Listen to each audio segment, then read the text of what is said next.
August 7వ తేదీన India versus Sri Lanka teams మధ్య ఫైనల్ ఓడిఐ మ్యాచ్ మధ్యాహ్నం 2:30కి స్టార్ట్ అవుతుంది. ఒకవైపు శ్రీలంక టీం లాస్ట్ మ్యాచ్ లో గెలిచి 1-0 తేడాతో సిరీస్ లో ముందుంది. ఈ మ్యాచ్ గెలిస్తే శ్రీలంక సిరీస్ ని సొంతం చేసుకుంటుంది. ఆల్రెడీ మొదటి మ్యాచ్ టైగా ముగిసిన విషయం తెలిసిందే. దీంతో సిరీస్ డిసైడ్ చేసే మూడో మ్యాచ్ ఇండియాకి డూ ఆర్ డై అని చెప్పాలి. ఈ మ్యాచ్ లో గెలిస్తే కనీసం ఇండియా టీం 1-1 తేడాతో సిరీస్ డ్రా చేసుకోవచ్చు, లేదంటే సిరీస్ శ్రీలంక చేతిలోకి వెళ్ళిపోతుంది. కాబట్టి ఈ మ్యాచ్ శ్రీలంక కంటే ఇండియాకి చాలా ఇంపార్టెంట్. Pitch report. ఈ మ్యాచ్ కూడా కొలంబోలోని ఆర్ ప్రేమదాస స్టేడియంలో జరగనుంది. ఈ స్టేడియంలో పిచ్ బ్యాటింగ్ అండ్ బౌలింగ్ రెండింటికి ఫేవర్ గా ఉంటుంది. కానీ మ్యాచ్ ప్రోగ్రెస్ అయ్యే కొద్దీ స్పిన్నర్లకు ఎక్కువ టర్న్ అండ్ బౌన్స్ లభిస్తుంది. అలాగే పిచ్ కూడా స్లోగా మారుతుంది కాబట్టి బ్యాటింగ్ చేయడం ఇంకా కష్టంగా ఉంటుంది. ఫాస్ట్ బౌలర్లు పేస్ లో వేరియేషన్స్ చేస్తే సక్సెస్ అవుతారు. సెకండ్ ఇన్నింగ్స్ లో బాల్ బ్యాట్ పైకి ఆగి రావడంతో బ్యాట్స్మెన్ రన్స్ కోసం చాలా కష్టపడాలి. ఇప్పటి వరకు ఈ గ్రౌండ్ లో 64 ఓడిఐ మ్యాచ్లు జరిగాయి. అందులో ఫస్ట్ బ్యాటింగ్ చేసిన టీం 37 సార్లు గెలిస్తే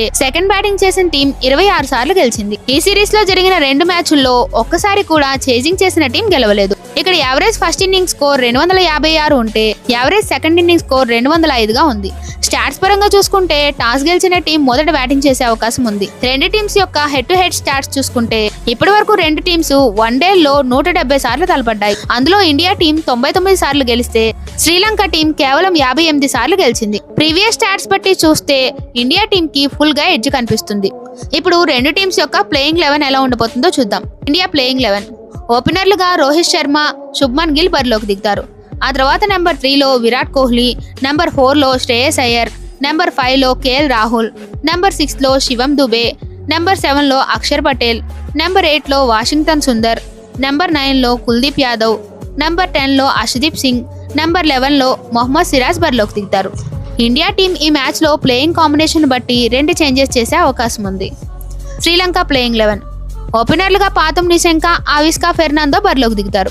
ఆ తర్వాత నెంబర్ 3లో కుశాల్ మెండిస్, నెంబర్ 4లో సదీరా సమర్విక్రమ, నెంబర్ 5లో చరిత అస్లంక, నెంబర్ 6లో కమిందు మెండిస్, నెంబర్ 7లో జెనిత్ లియాంగే, నెంబర్ 8లో దునీత్ వెలలగే, నెంబర్ 9లో అకీలా ధనంజయ, నెంబర్ 10లో అసితా ఫెర్నాందో, నెంబర్ 11లో జాఫ్రే వందర్సే బరిలోకి దిగుతారు. ఇప్పుడు రెండు టీమ్స్ యొక్క ప్లస్ అండ్ మైనస్ పాయింట్లు చూద్దాం. ఇండియా టీంలో కెప్టెన్ రోహిత్ పీక్ ఫామ్ లో ఉన్నాడు. వరుసగా 2 హాఫ్ సెంచరీలు చేసి టీం కి సూపర్ స్టార్ట్స్ ఇచ్చాడు. మరో ఓపెనర్ గిల్ మాత్రం లాస్ట్ మ్యాచ్ లో పర్వాలేదనిపించాడు. కానీ కోహ్లీ మాత్రం వరుసగా 2 మ్యాచ్ల్లో కూడా ఫెయిల్ అయ్యాడు. Shreyas Iyer, KL Rahul last match లో పూర్తిగా నిరాశపరిచారు. అక్షర్ పటేల్ మాత్రం బ్యాట్ అండ్ బాల్ తో రాణిస్తున్నాడు. కానీ మరో ఆల్రౌండర్ దూబే మాత్రం బ్యాటింగ్ అండ్ బౌలింగ్ రెండిట్లో ఫెయిల్ అవుతున్నాడు. బౌలింగ్ లో సుందర్ లాస్ట్ మ్యాచ్ లో 3 వికెట్లతో సత్తా చాటాడు. కానీ 2 మ్యాచ్ల్లో చూస్తే శ్రీలంక టాప్ ఆర్డర్ ని ఈజీగా పడగొట్టాడు. ఇండియా బౌలర్స్ వాళ్ళ middle order, lower order batsmen ని అవుట్ చేయకపోవడంతో ఇండియా సగం మ్యాచ్ అక్కడే ఓడిపోయింది. మరోవైపు శ్రీలంక టీం చూస్తే లాస్ట్ మ్యాచ్ లో ఓపెనర్ ఫెర్నాందో టీం కి కావాల్సిన స్టార్ట్స్ అందించాడు.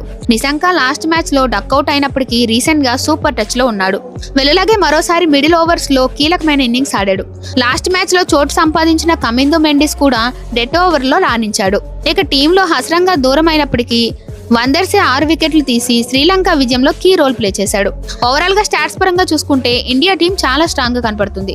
కానీ ఈ సిరీస్ లో శ్రీలంక టీం ఇండియాని ఊహించని రీతిలో డామినేట్ చేసిందనే చెప్పాలి. ఇండియాకి ఈ match do or die situation కాబట్టి ఖచ్చితంగా ఇండియా గ్రేట్ కంబ్యాక్ ఇస్తుందని చెప్పొచ్చు. ఫైనల్ గా ఈ మ్యాచ్ లో అయితే మన ఇండియా టీం ఖచ్చితంగా గెలుస్తుంది.